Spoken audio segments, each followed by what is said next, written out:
Episode की शुरुआत बिल्कुल वही से होती है जहां पिछला एपिसोड खत्म हुआ था। एक लड़का पूरी ताकत से गांव की तरफ भागता हुआ जोर जोर से चिल्लाता है, भागो सब लोग, अपनी जान बचाओ, पायरेट्स आ रहे हैं। वो बहुत तेजी से यहाँ की तरफ आ रहे हैं, वो बहुत ज्यादा हैं और किसी को जिंदा नहीं छोड़ेंगे। सब लोग गांव छोड़कर भाग जाओ। उसकी आवाज सुनकर ऐसा लगता है जैसे किसी भी पल गांव पर पायरेट्स का हमला होने वाला हो। इसके बाद हमें एपिसोड का टाइटल झूठ का इंसाफ कैप्टन उसॉप दिखाया जाता है। फिर सीन लूफी, जोरो और नामी की बोट पर शिफ्ट होता है। नामी फिक्रमंद होकर कहती है कि अगर ऐसे ही चलता रहा तो वो कभी ग्रैंड लाइन तक नहीं पहुंच पाएंगे। लूफी हमेशा की तरह सबसे पहले खाने का सोचता है और कहता है कि सफर के लिए बहुत सारा मीट चाहिए होगा क्योंकि सिर्फ फल खाकर काम नहीं चलेगा। जोरो भी फौरन कहता है कि पीने के लिए भी कुछ होना चाहिए। उन दोनों की बात सुनकर नामी गुस्से में कहती है कि कभी सीरियस भी हो जाया करो। ग्रैंड लाइन का सफर बहुत खतरनाक है, जहां सिर्फ खाने और पीने की नहीं बल्कि एक मजबूत शिप, अच्छे हथियार और एक भरोसेमंद क्रू की भी जरूरत होगी। वहां उन्हें बहुत से ताकतवर पायरेट्स का सामना करना पड़ेगा जो वन पीस के खजाने के पीछे हैं। लूफी तब महसूस करता है कि उनके पास तो अभी क्रू भी नहीं है।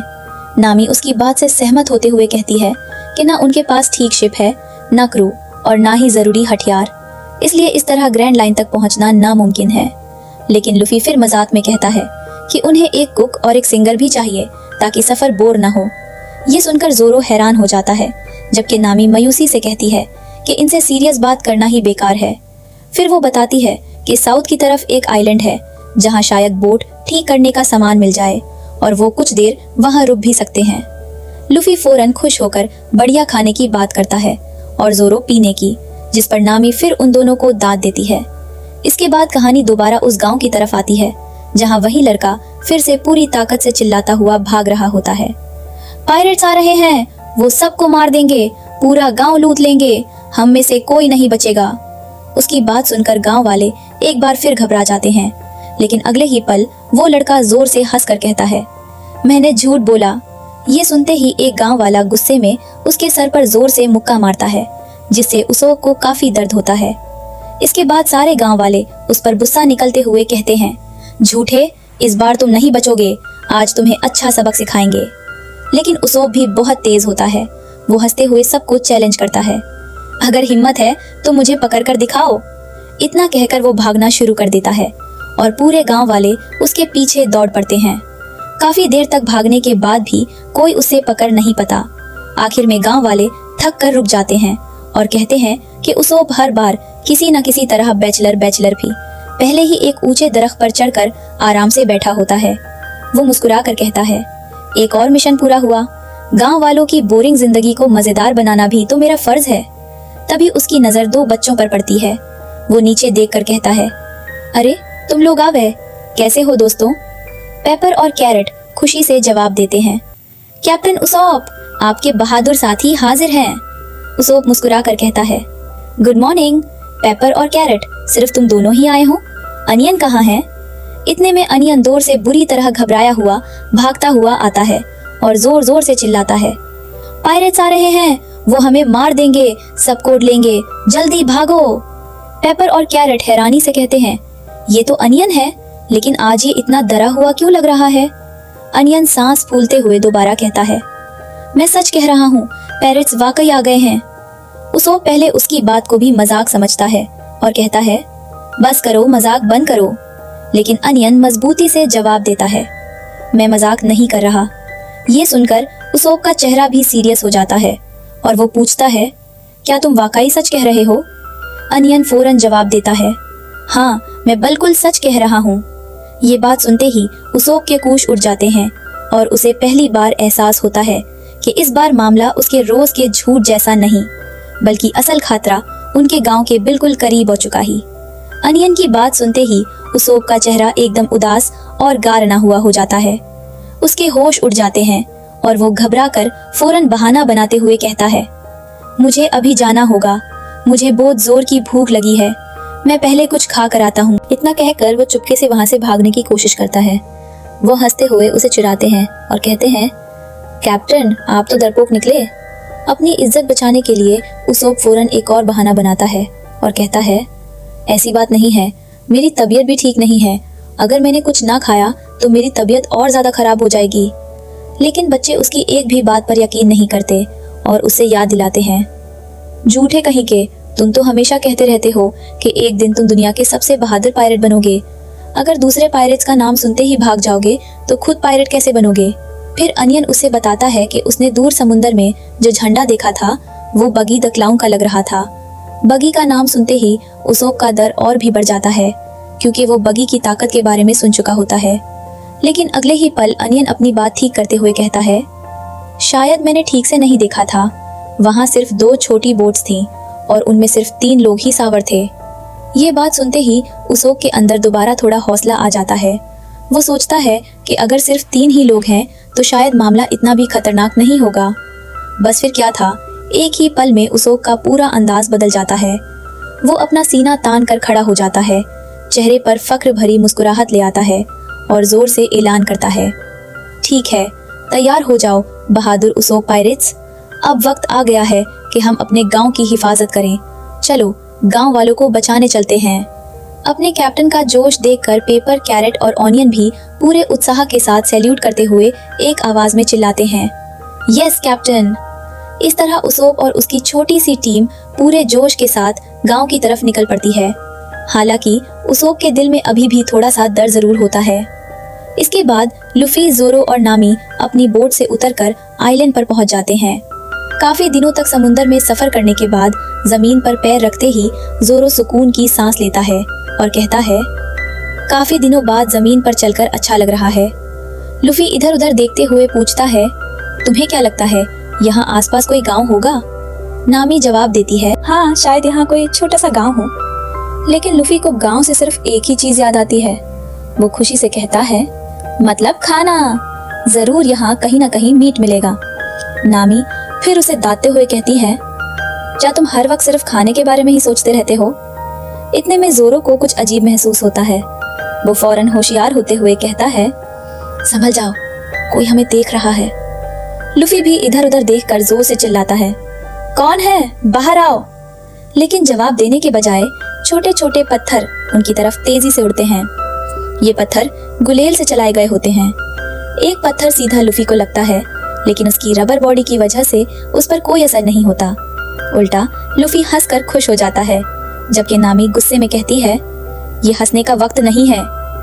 तभी सामने से एक लंबा सा लड़का स्टाइल मारते हुए बाहर आता है और फख्र से कहता है, मैं हूँ उसोप। इस आइलैंड पर सिर्फ मेरा राज चलता है और तुम जिसके सामने खड़े हो वो दुनिया का सबसे महान पायरेट है, ग्रेट कैप्टन उसोप। फिर वो अपनी शेखी मारते हुए कहता है कि उसके पास 80 लाख पायरेट सोल्जर्स हैं और अगर किसी ने उसके आइलैंड पर हमला करने की कोशिश की तो वो सब मिलकर दुश्मन को चींटियों की तरह कुचल देंगे। लुफी उसकी बातें सुनकर इम्प्रेस होने के बजाय हंसने लगता है, जबकि नामी फौरन समझ जाती है कि ये सब झूठ है। वो मुस्कुरा कर कहती है, क्या तुम वाकई चाहते हो कि हम तुम्हारी इस कहानी पर यकीन कर लें? अपनी चोरी पकड़ी जाती देखकर उसोप शर्मिंदा होकर कहता है, अरे मेरी एक्टिंग इतनी बुरी थी क्या? मुझे तो लगा था इस बार सब यकीन कर लेंगे। फिर भी वो अपनी इज्जत बचाने की कोशिश करता है और कहता है, मैं कभी झूठ नहीं बोलता। ठीक है, 80 लाख सिपाही नहीं हैं, लेकिन इतने लोग जरूर हैं जो तुम्हें हरा देंगे। नामी फौरन जवाब देती है, 3 से ज्यादा तो बिल्कुल नहीं। ये सुनते ही उसोप के पीछे खड़े पेपर, कैरेट और ओनियन डर कर भाग जाते हैं। उसोप घबरा कर उन्हें आवाज लगाता है, अरे मेरे बहादुर सिपाहियों, वापस आओ। नामी हंसकर कहती है, एक पायरेट और वो भी सिर्फ गुलेल के साथ, बस यही देखना बाकी रह गया था। लुफी को उसोप का अंदाज काफी मजेदार लगता है और वो हंसने लगता है, लेकिन उसोप अपनी बेइज्जती बर्दाश्त नहीं कर पाता और गुस्से में अपनी गुलेल उनकी तरफ ताक कर कहता है, बस अब और मेरी बेइज्जती मत करो, ये तुम्हारी आखिरी वार्निंग है। अब तुम्हें पता चलेगा कि लोग मुझे बहादुर उसोप क्यों कहते हैं। तुमने मेरा निशाना देख ही लिया है, मैं इसी गुलेल से तुम सबको हरा सकता हूँ। तभी लुफी का चेहरा सीरियस हो जाता है और वो उसोप से कहता है, बंदूक या हथियार लोगों को डराने के लिए नहीं होते, उनका इस्तेमाल जान लेने के लिए होता है। अगर तुम किसी पर हथियार तानते हो तो अपनी जान दांव पर लगाने के लिए भी तैयार रहना चाहिए। लूफी की ये बात सुनकर उसोप एकदम खामोश हो जाता है। उसके चेहरे का कॉन्फिडेंस गायब हो जाता है और वो हैरानी से कहता है, वाह क्या बात कही है, मैं तो तुम्हारी इस बात का फैन हो गया। लूफी मुस्कुराकर जवाब देता है, ये मेरी लाइन नहीं है, ये डायलॉग मैंने अपने दोस्त रेड हेयर्ड शैंक्स से सीखा है। शैंक्स का नाम सुनते ही उसोप की आंखें खुली की खुली रह जाती हैं। वो हैरानी से पूछता है, क्या तुम रेड हेयर्ड शैंक्स को जानते हो? मतलब तुम वाकई असली पेरेंट हो? लूफी आराम से जवाब देता है, हाँ, और मैं तुम्हारे पापा को भी जानता हूँ, उनका नाम यासोप है ना? ये सुनते ही उसोप बिल्कुल शॉक हो जाता है और घबरा कर कहता है, हाँ, मेरे पापू का नाम यासोप पॉजिको ही है, लेकिन तुम्हें उनके बारे में कैसे पता? आखिर तुम एक्से? इसके बाद सीन बदल जाता है और सब लोग आराम से बैठकर खाना खा रहे होते हैं। उसोप फक्र से सबकी तरफ देखते हुए पूछता है, खाना कैसा लगा, मजेदार हनादा ना? लूफी खुशी से खाना खाते हुए कहता है, वैसे जब मैं छोटा था तब मेरी मुलाकात तुम्हारे पापा से हुई थी। ये बात सुनते ही हैरान रह जाता है और पूछता है, मतलब मेरे बापू वो रेड हेड शैंक्स को जानते थे? लूफी कर जवाब देता है, जानती ही नहीं थे, बल्कि तीनों पोएट्स बहुत गहरे दोस्त थे। जब बेनिफी वहाँ था तब टाइप्स पाप फोटोज क्रूकू का हिस्सा थे। ये सुन कोरगरी में चमक आरेगो आ जाती है। वो फख्र से कहता है, मुझे यकीन ही नहीं हो रहा कि मेरो इतने मकसूमूर पाइट्रीज के साथ समुबूर में सफर करते थे। लुफू सूट फिर कहता है, काफी अरसा हो गया है कौन से मिले हुए, लेकिन मुझे पूरा ना यकीन है कि वो अब भी शैन काउंटर्स को साथ ही होंगे। और वैसे भी तुम्हारे पापा दुनसूट के बेहतरीन शॉट शूटर्स में से एक है। अगर उस वक्त मेरी अपनी क्रू होती तो मैं उन्हें फौरन अपनी टीम में शामिल कर लेता। इतने में हमें एक फ्लैशबैक दिखाया जाता है जहां छोटा लुफी शैंक्स की क्रू के साथ होता है। यासोप दूर रखे एक छोटे से निशाने पर गोली चलाकर उसे बिल्कुल बीच से उड़ा देता है। ये देखकर लुफी हैरानी से कहता है, वाह क्या जबरदस्त निशाना था। यासोप हंसकर जवाब देता है, अरे ये तो कुछ भी नहीं, मैं इतनी दूर से चींटी को भी निशाना बना सकता हूँ। फिर वह प्यार से लुफी से कहता है, लुफी तुम्हें पता है मेरा भी एक बेटा है, उसका नाम उसोप है और वह भी बिल्कुल तुम्हारी तरह शरारती है। लुफी थोड़ा तंग आकर कहता है, हाँ, आप मुझे उसके बारे में शायद 100 बार बता चुके हैं।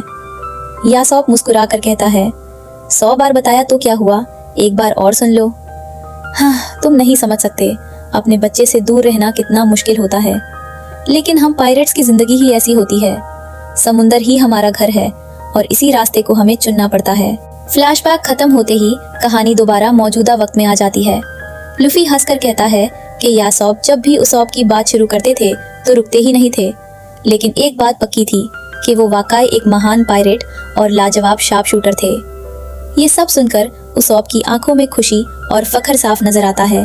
वो मुस्कुरा कर कहता है, सच में मुझे अपने बापू पर बहुत गर्व हो रहा है। वो इतने बड़े पायरेट्स के साथ सफर करते हैं, उनकी जिंदगी कितनी जबरदस्त होगी। उसोप का मूड अच्छा देखकर नामी फौरन असल बात पर आती है और पूछती है, उसोप क्या तुम हमारी मदद कर सकते हो? क्या तुम किसी ऐसे इंसान को जानते हो जो हमें एक अच्छी शिप दिलवा सके, या फिर कोई ऐसा जो शिप चलाना अच्छी तरह जानता हो? पहले से ज्यादा नेचुरल और यूट्यूब नरेशन स्टाइल में। इसके बाद उसोप, लुफी, जोरो और नामी गांव के अंदर चलने लगते हैं। रास्ते में उसोप कहता है, ये काफी छोटा गांव है, मुझे नहीं लगता कि यहाँ के लोग तुम्हारी मदद कर पाएंगे। इतने में जोरो की नजर पहाड़ी के ऊपर बने एक बड़े और शानदार महल जैसा घर पर पड़ती है। वो उस घर की तरफ इशारा करते हुए कहता है, लेकिन उस पहाड़ी पर जो इतना बड़ा घर है, शायद वहाँ रहने वाले लोग हमारी मदद कर सकें। नामी भी उस घर को देखकर पूछती है, वहाँ कौन रहता है? लगता है कोई बहुत अमीर इंसान है, शायद वो हमें एक अच्छी शिप दिलवा दे। ये बात सुनते ही उसोप का चेहरा बदल जाता है। वो फौरन घबरा कर कहता है, उस घर से जितना दूर रहो उतना अच्छा है। मुझे अचानक एक जरूरी काम याद आ गया है, मैं चलता हूँ। और वैसे भी यहाँ के सब लोग मुझे बहुत अच्छी तरह जानते हैं, मतलब मुझसे डरते हैं। इतना कहकर उसोप फौरन वहाँ से भाग जाता है। नामी हैरानी से कहती है, इससे अचानक क्या हो गया, ये इतनी जल्दी क्यों भाग गया? सीन अब उस बड़े घर के अंदर शिफ्ट होता है जहाँ एक कमजोर और बीमार लड़की काया खिड़की के पास बैठी होती है। तभी उस घर का केयरटेकर क्लाहाडोर उससे कहता है, मिस काया, आप फिर उसौप से मिलना चाहती हैं? जिद करना अच्छी बात नहीं है। काया मुस्कुराता कर जवाब देती है, उससे बात करके मुझे अच्छा लगता है। लेकिन क्लाहाडोर सख्त लहजे में कहता है, उस इंसान को झूठ बोलने के अलावा कुछ नहीं आता। आपकी तबीयत पहले ही नाजुक है और उसकी मानगढ़ंत कहानियां आपके लिए बिल्कुल अच्छी नहीं है। मैंने इसलिए आपके वालिदैन से वादा किया था कि मैं हमेशा मौत की कफाजत करूंगा, इसलिए वाली चाहता कि आप उससे मिलें। इतना कहकर वो काया की दावा रद्द देता है और कहता है, प्लीज वक्त पर दावा लेना मत भूलिएगा। काया उदास होकर कहती है, तुम बहुत बुरे हो। क्लाहाडोर आराम से जवाब देता है, अगर आपकी हिफाजत करना बुरा होना है तो मुझको मंजूर है। उसके जाते ही हमें दिखाया जाता है कि उसौप पहले से ही घर के बाहर छुप कर बैठा होता है। जैसे ही रास्ता साफ होता है वो धीरे से खिड़की की तरफ एक छोटा सा पत्थर फेंकता है। आवाज सुनकर काया खिड़की खोलती है और मुस्कुरा कर कहती है, अरे तुम आ ही गए। उसौप भी मुस्कुरा कर कहता है, हाँ मैं आ गया, कैसी हो? आज कुछ उदास लग रही हो। काया हल्की सी मुस्कुराहट के साथ कहती है, मैं तुम्हें अपने दोस्त की तरह घर के अंदर बुलाना चाहती हूँ, लेकिन क्लाहाडोरे कभी इजाजत नहीं देगा। वैसे दिल का बुरा नहीं है।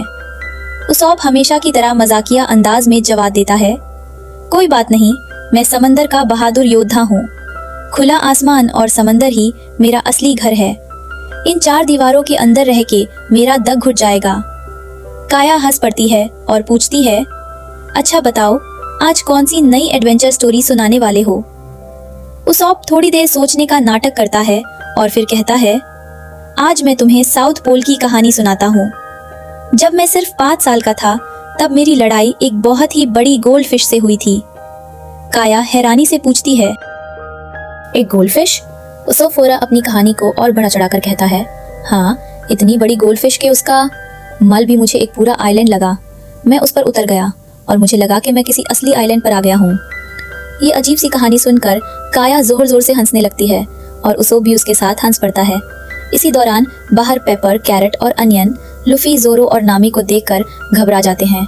वो धीरे से एक दूसरे से कहते हैं, लगता है ये लोग सच में कैप्टन उसौप को पकड़ कर यहाँ ले आए हैं। हमें उन्हें बचाना होगा। एक बच्चा डर कर पूछता है, क्या ये असली पायरेट्स हैं? कहीं इन्होंने कैप्टन को पका कर खा तो नहीं लिया? दूसरा बच्चा फोरा जवाब देता है, अरे पागल, पायरेट्स इंसानों को नहीं खाते, वो तो चुड़ैल खती हैं। तीनों बच्चे हिम्मत जुटाकर लुफी के सामने खड़े हो जाते हैं और उनमें से एक अपनी आवाज बुलंद करके कहता है, सब मेरी बात ध्यान से सुनो, अब हम पीछे नहीं हटेंगे। ये हमारी जिंदगी की सबसे बड़ी जंग होने वाली है। इसी बीच पेपर, कैरेट और अनियन हिम्मत करके हवेली के अंदर आ जाते हैं। जैसे ही उनकी नजर लुफी, जोरो और नामी पर पड़ती है, वो घबरा कर चिल्लाते हैं, ये रहे, ये लोग यही हैं। नामी हैरानी से पूछती है, ये बच्चे आखिर किसके हैं?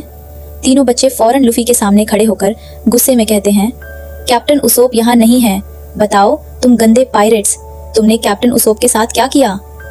लुफी हमेशा की तरह मजाक करते हुए अपना पेट पकड़कर कहता है, हमने तो बहुत खाया, बड़ा मजा आया। ये सुनते ही बच्चे और भी ज्यादा घबरा जाते हैं और सोचने लगते हैं कि कहीं इन पायरेट्स ने कैप्टन उसौप को ही तो नहीं खा लिया। वो डर कर पूछते हैं, सच बताओ, तुमने हमारे कैप्टन के साथ क्या किया? तब जोरो भी मजाक में बिल्कुल सीरियस चेहरा बनाकर कहता है, अब तुम्हें तुम्हारा कैप्टन कभी नहीं मिलेगा, हम उसे खा गए। इतना सुनते ही तीनों बच्चों के चेहरे का रंग उड़ जाता है। नामी फोरा दोनों को गुस्से से देखती है और कहती है, तुम दोनों मुझे क्यों देख रहे हो? क्या 1 मिनट के लिए भी सीरियस नहीं हो सकते? जब बच्चों को समझ आता है कि लुफी और जोरो सिर्फ मजाक कर रहे थे, तो वो सुकून की सांस लेते हुए कहते हैं, यार, तुम लोगों ने तो हमें सच में डरा दिया। इसके बाद तीनों बच्चे उन्हें हवेली की तरफ ले जाते हैं। इतनी बड़ी हवेली देखकर लुफी हैरानी से कहता है, बाप रे, कितनी बड़ी जगह है। बच्चे जवाब देते हैं, अगर कैप्टन उसौप इस वक्त नहीं होंगे तो वो यहीं मिलेंगे। लुफी फिर पूछता है, वैसे वो रोज यहाँ क्यों आता है? तीनों बच्चे एक साथ जवाब देते हैं, झूठ बोलने के लिए। लुफी हैरान होकर पूछता है, झूठ बोलने के लिए? मतलब वो बुरा इंसान है? इस पर जोरो कहता है, नहीं, मुझे लगता है वो झूठ बोलकर किसी का भला कर रहा है। तब बच्चे उसौप की असल सच्चाई बताते हैं। वो कहते हैं, इस हवेली में काया रहती है। 1 साल पहले उसने अपने माँ बाप को खो दिया था। तब से वो हमेशा बिस्तर पर रहती है और बहुत उदास रहती है। उसके पास दौलत की कोई कमी नहीं, लेकिन कोई डॉक्टर या कोई इंसान उसकी उदासी दूर नहीं कर सका। इसलिए कैप्टन उसोप रोज यहाँ आते हैं और अपनी मजेदार झूठी कहानियां सुनाकर उसे हंसते हैं ताकि वो कुछ देर के लिए अपना दुख भूल जाए। ये बात सुनकर लूफी मुस्कुरा देता है और कहता है, अच्छा तो ये तो वाकई बहुत अच्छा काम कर रहा है। बच्चे फख्र से कहते हैं, हाँ कैप्टन उसोप काम कम और मस्ती ज्यादा करते हैं। वो बहुत मजेकिया हैं और उनकी कहानियां हमें बहुत पसंद हैं। नामी भी मुस्कुरा कर कहती है, तो इसीलिए काया को उसोप की बनाई हुई कहानियां इतनी पसंद हैं। बच्चे फोरा जवाब देते हैं, बिल्कुल। लेकिन लूफी फिर अपने मतलब की बात करता है और कहता है, मुझे लगता है वो हमें एक शिप देकर भी खुश कर सकती है। जोरो हंसकर कहता है, उसोप सिर्फ काया को खुश करने आता है, हमें नहीं। फिर बच्चे उन्हें बताते हैं कि अगर हवेली के अंदर जाना है तो पिछले रास्ते से चुपके जाना होगा, क्योंकि वहाँ किसी अजनबी को अंदर आने की इजाजत नहीं है। लेकिन इतने में सब देखते हैं कि लूफी अचानक गायब हो चुका है। अगले ही पल वो अपनी गम पावर का इस्तेमाल करता है और कहता है, खुद ही जाकर पूछ लेता हूँ। जोरो फोरा चिल्लाता है, लूफी रुक जाओ, ऐसा मत करो। जबकि तीनों बच्चे उसे देखकर डर जाते हैं और कहते हैं, ये इंसान है या कोई मॉन्स्टर। उसी वक्त हवेली के अंदर उसोप अपनी एक और बड़ा चढ़ाकर सुनाई हुई कहानी सुना रहा होता है। वो जोश में कहता है, और फिर मैंने एक छोटा सा बॉम्ब उठाया और उस बड़ी मछली के पेट के अंदर फेंक दिया। फिर जोर का धमाका हुआ। इतने में लूफी सीधा आसमान से नीचे गिरता है और जमीन पर उतरते ही मुस्कुरा कर कहता है, परफेक्ट लैंडिंग। नामी भी फौरन वहां पहुंचकर गुस्से में कहती है, ओए जरा चुप भी रह सकते हो। इतने में काया घबरा कर पूछती है, तुम सब ठीक तो हो? उसोप फौरन अपनी इज्जत बचकर बचाने के लिए मुस्कुरा कर कहता है, नहीं, आप बिल्कुल फिक्र मत करिए।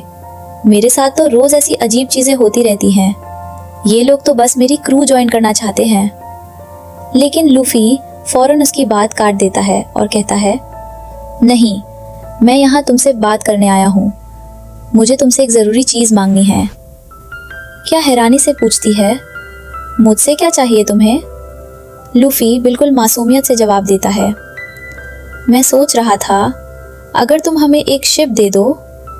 लेकिन लूफी अपनी बात पूरी भी नहीं कर पाता कि तभी हवेली का केयर टेकर क्लाहाडोर वहां आ जाता है। वह सबको गुस्से भरी नजरों से देखते हुए सख्त लहजे में कहता है, क्या मैं जान सकता हूँ कि तुम लोग यहाँ क्या कर रहे हो? अभी इसी वक्त यहाँ से चले जाओ। मैं नहीं चाहता कि मुझे तुम्हें जबरदस्ती बाहर निकालवाना पड़े। उसका सख्त रवैया देखकर लूफी धीरे से नामी की तरफ देखते हुए पूछता है, ये इतना खड़ूस आदमी आखिर है कौन? इसी के बाद हमें अगले एपिसोड की छोटी सी झलक दिखाई जाती है, जहां नामी किसी से कहती है, मेरे पीछे मत छुपो, बाहर निकलो। लूफी हमेशा की तरह सीधा जवाब देता है, हम तो बस एक जहाज लेने आए थे। जोरो उसे फौरन चुप कराते हुए कहता है, चुप रहो, ये तुम्हारी लड़ाई नहीं है। नामी हैरानी से कहती है, तुम लोग वाकई बहुत अजीब हो। फिर जोरो एक नए और रहस्यमय शख्स को देखकर पूछता है, और ये अजीब आदमी कौन है? उसी वक्त लूफी बेफिक्री से उससे आवाज लगाता है, हेलो, अकेले अकेले क्या कर रहे हो? और फिर प्रीव्यू में बताया जाता है कि अगले एपिसोड में एक नए और बहुत ही अजीब कैरेक्टर जैंगो द हाइपरनॉटिस्ट की एंट्री होने वाली है। हमेशा की तरह प्रीव्यू के एंड में लूफी पूरे जोश के साथ कहता है, मैं पायरेट किंग बनूंगा। और इसी के साथ एपिसोड यहीं खत्म हो जाता है। अगर आपको ये वीडियो पसंद आई हो तो वीडियो को लाइक और शेयर जरूर करें, और अगर आप चैनल पर नए हैं तो सब्सक्राइब करना बिल्कुल मत भूलिए। मिलते हैं अगली वीडियो में, तब तक के लिए बाय।